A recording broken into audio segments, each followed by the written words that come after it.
Welcome to the Idea Climbing Podcast.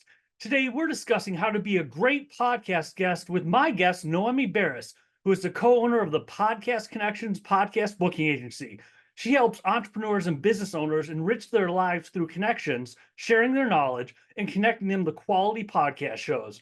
We dive into topics including common mistakes that podcast guests make and how to avoid them, how long you can expect it to take to become a great podcast guest, how to prepare for your interviews, and more golden nuggets of advice. You're going to love this show.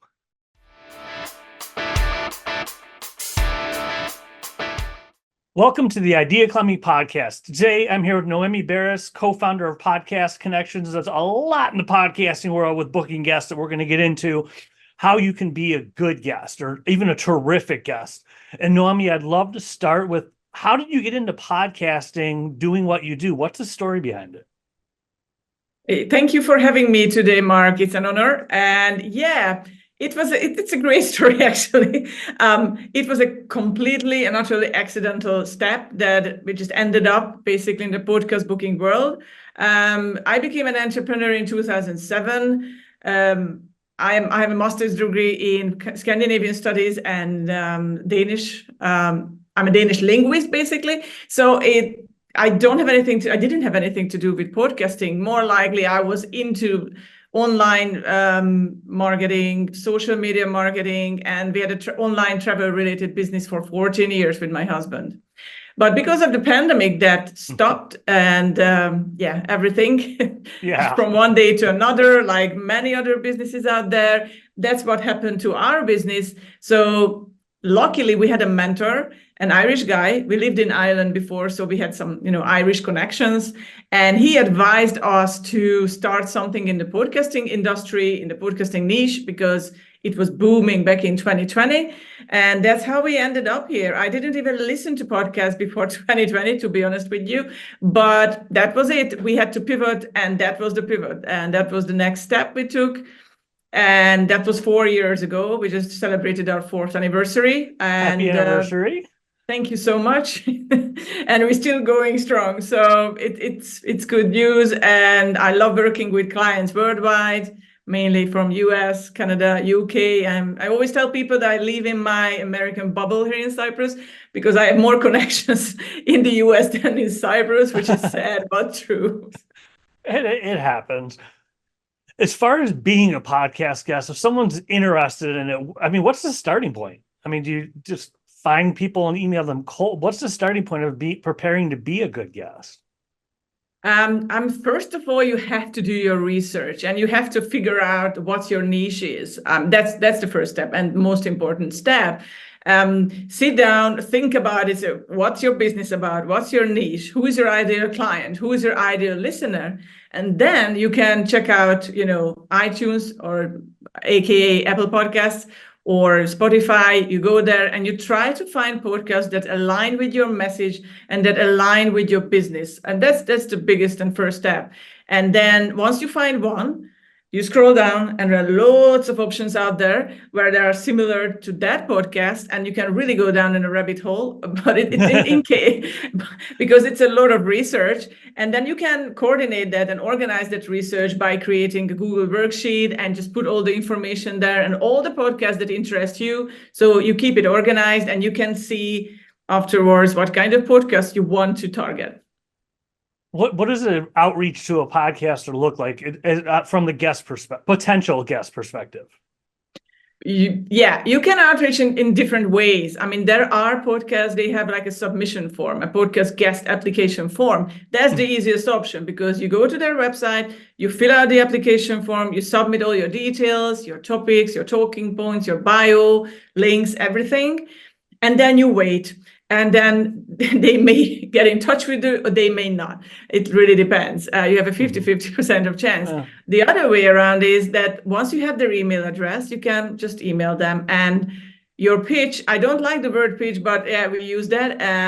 It has to stand out because nowadays podcast hosts get a ton of emails every day, and you're a podcaster, you know yourself that you're getting all these pitches and all these emails. So it's important to stand out. And you may listen to a couple of episodes and tell that to the host that I listened to a couple of episodes and what you liked about those episodes, what you liked about the podcast. You may leave a review on iTunes and let them know that I left you a 5-star review. And that's also important.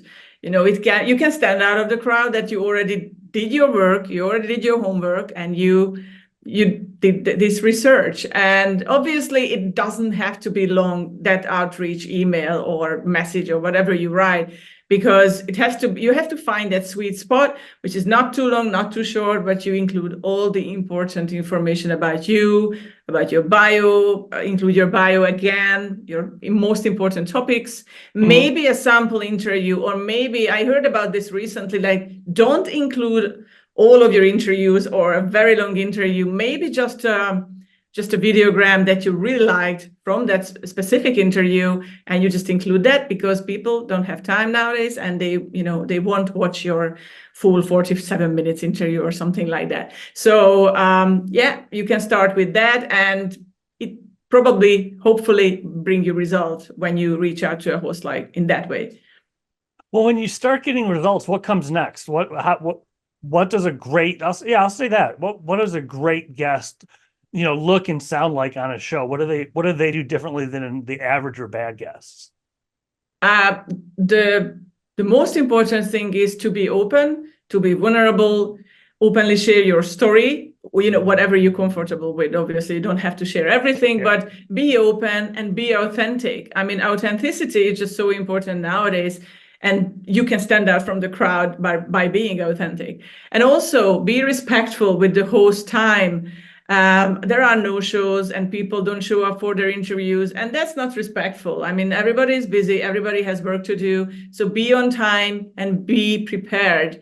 Never, ever wing an interview. Always listen to 1 or 2 episodes. I did it before your interview, and I really enjoyed Sandra Van Fleet's interview. And that was Sandra. Yeah, I think that was Sandra. Melinda. Oh, sorry, Melinda. We already connected on LinkedIn and I couldn't say her.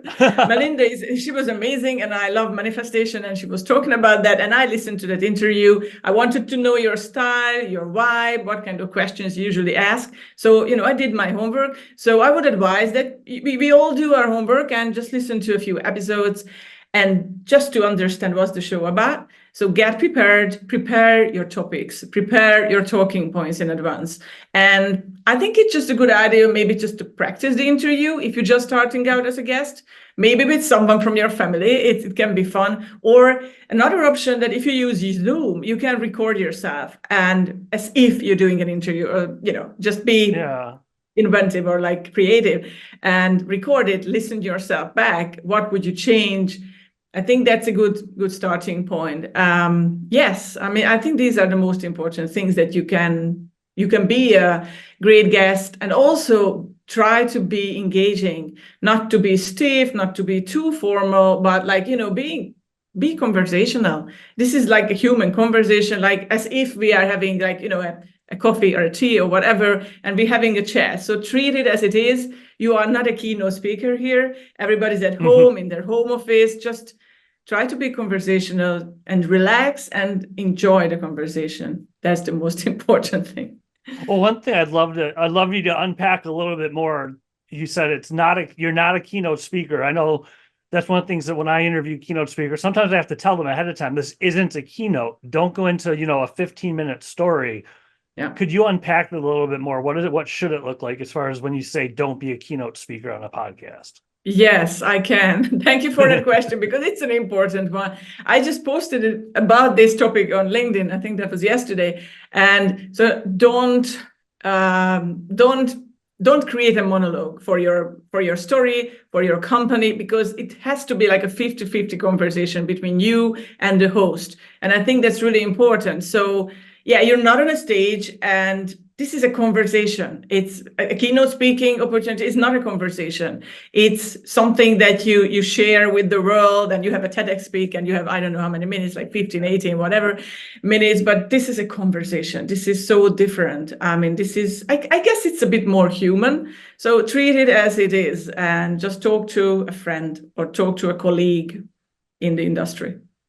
What are some other things, we're talking about the other side of the coin? What are some things not to do or people should be warned about ahead of time to not make common mistakes? What would some of those common mistakes be that you've seen? Yeah, there's a couple of just very basic things, like you have a good lighting, or the sound is really important, because people do watch interviews, because most of the interviews are now video, but they record it, they audio too, and they listen to them, why they walk, or why they're in the gym, why they cook, or whatever they do. So the sound quality has to be perfect when you listen to an interview. Otherwise, people will stop listening to your podcast. So it's important for the guest as well to use a mic, maybe an external mic, a good camera, a ring light. I think that's just basic, and it's important to know. And also sometimes just the background. So don't leave the dirty laundry out, or get prepared. Or it happened. I heard about that. So it happened. There was this lady told me, it's like, they didn't tell me it's a video, and it's like, I thought it's an audio. So everything was a mess. And so be prepared mentally, like dress up a little bit and just be present and enjoy the conversation. What can you do that's interesting. What can you do to prepare mentally? Mentally, try to dedicate, I think, just 10-15 minutes before the interview, when you really you ground yourself. I'm into woo stuff as well. So for me, it's like, just breathe a little bit, just calm down your mind, your body, sit down just for 10 minutes and concentrate on what kind of intention you have and what do you want to share with the audience, what kind of vibe you want to give out, and just relax for 10 minutes. Don't do anything. Think about maybe what you will tell or what kind of topics to talk about, but just chill, relax, 10 minutes, a bit of breathing exercise if you know some, and be present. It helps to be more present during the show.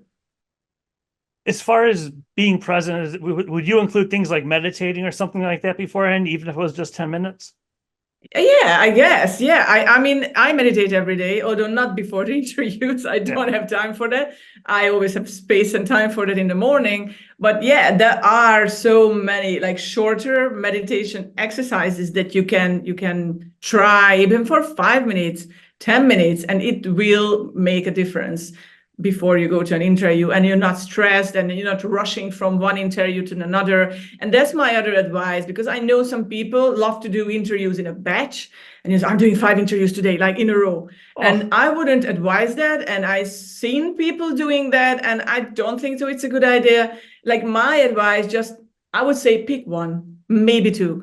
But I usually just pick one when I do podcast guesting for that day. Maybe I have other conversations on Zoom, but those are not interviews. So I just solely focus on one single podcast where I can share my knowledge, share my story. I think it's just too much when you do 5 in a row. What can podcast hosts do to get the most out of their guests, as far as how can they help their guests be great guests? That's another great question, Mark. I love it.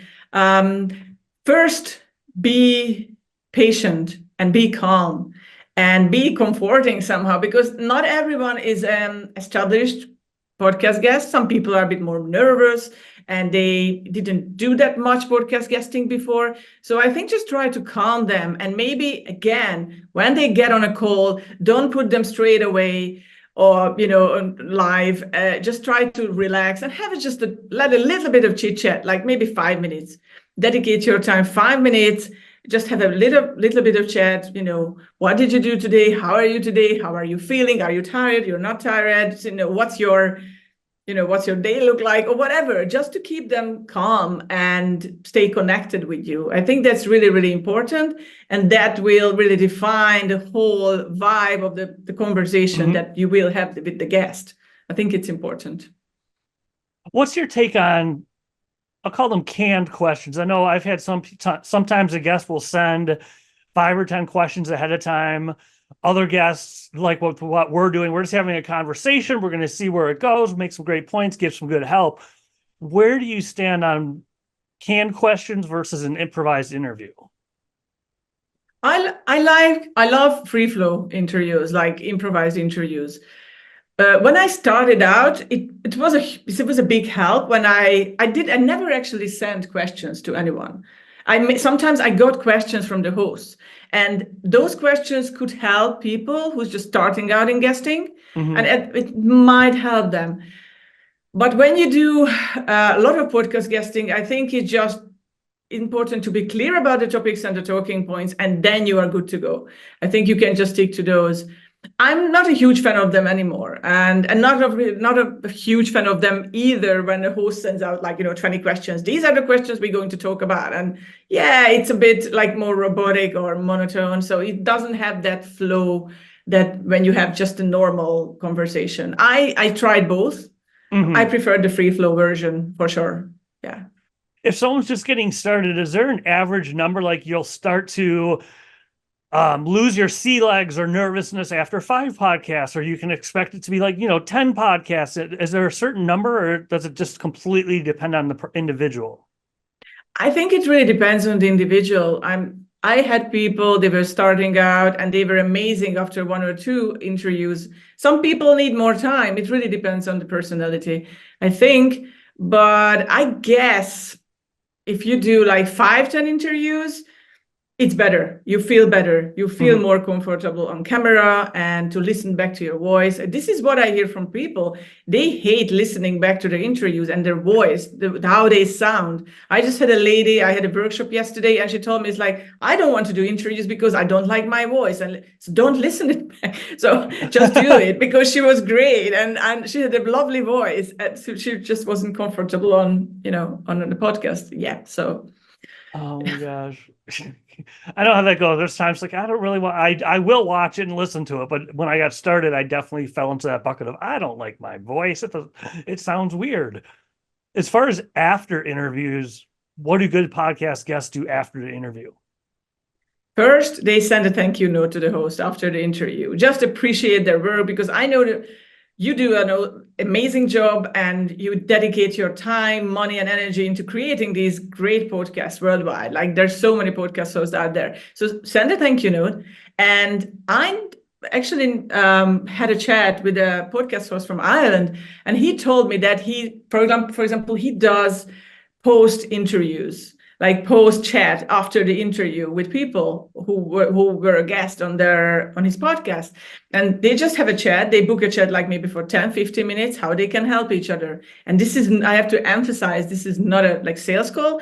It's just some kind of call when you can decide if we can maybe work together, help each other, support each other. I think that's a brilliant idea, because most of the time after the interview, people don't have time to chit chat about business or whatever, because there's the next interview, there's the next call. But if we dedicate just maybe 10, 15 minutes with someone after the interview, a different time, you can talk about it. And also the most important thing that the podcast guest can do to promote the episode after the interview and repurpose the content. I mean, these 2 things are connected. So first, you can create audiograms, videograms, quote cards, anything. And most of the time, podcast hosts will provide you with this promotional material.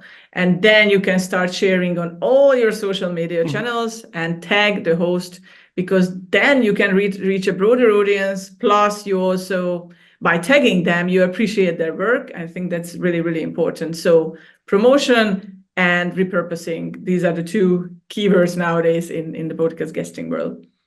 What length for a video or audio clip would you recommend for repurposing? Yes, I would say I got a lot of materials like that, and it's usually under 2 minutes. Not longer than that, because people, they just don't pay attention to anything anymore. Maybe if after 6 seconds, or I don't know how many seconds we are now, so they just lose completely everything. And so I think under 2 minutes, maybe under 1 minute even, that's a good spot or sweet spot. And yes, most of the audiograms and videograms I got from hosts, they were under 2 minutes. Yes, they just lose their attention. That's how it works nowadays. Do people do it themselves, or is there software you recommend for getting clips? AI is out there. So there's so many different options that you can use right now. For example, with AI, just to cut up the material that you get from the host. You can ask for their permission and you ask them to send you the full interview, and then you can start working on it. But there are also people that you can help you, and this is their, the editing, and they do editing for you. They also make audiograms, videograms. So that's also optional, and you can do that. Well, we've covered a lot of ground in a very short period of time. And I'm curious, if you were to say, as far as being a great podcast guest, if you adopt just one thing, it could be reinforcing something you said, it could be something we haven't touched on yet. But if you say, at least do this one thing to help to become a great guest, what would that one thing be that you would give advice about?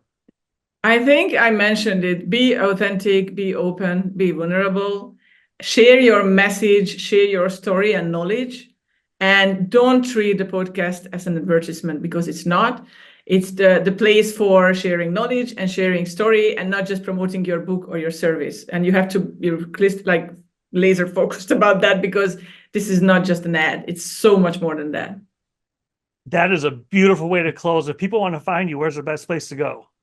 You can always find me on LinkedIn. If you type my name in, Noémi Beres, I'm very active on LinkedIn. So you can find me there, but you can also visit our website, which is podcastconnections.com. And you can get in touch with us either way. Thank you again, Noémi. I really appreciate this. Thank you, Mark, for having me today. And scene.